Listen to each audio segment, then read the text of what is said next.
Full military honors were granted by the Luftwaffe at the funerals of RAF Sergeants Butlin and Holde who were shot down over Jersey, Channel Islands.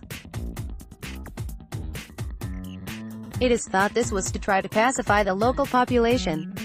The Luftwaffe behaved much differently than the SS or Wehrmacht. Much more chivalry. RAF Sergeants Butlin took off on an operation to Frankfurt at 23.15 hours from RAF Bern in Yorkshire and ditched roughly 3 miles southwest of the Channel Island of Jersey after a call was made by SGT. Odling for assistance.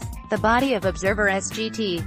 Holden was eventually washed up on St. Owen's Bay in Jersey on 3 June 1943. On 5 June his and the body of ASGT. Dennis Charles Butlin lay in state in the hospital chapel with hundreds of islanders visiting the coffins to pay their last respects, prior to a service on the morning of 6 June.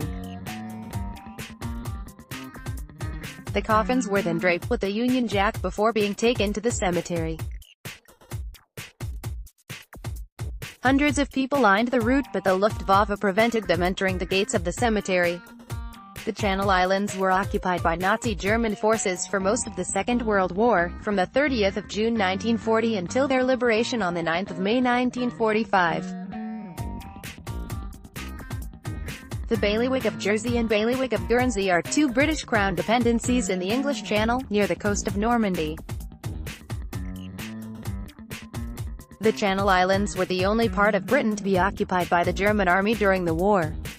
Anticipating a swift victory over Britain, the occupiers experimented using a very gentle approach which set the theme for the next 5 years. The island authorities adopted a similar attitude, giving rise to accusations of collaboration. However, as time passed the situation got gradually worse, ending in near starvation for both occupied and occupiers. During the winter of 1944-45, liberation arrived peacefully on 9 May 1945.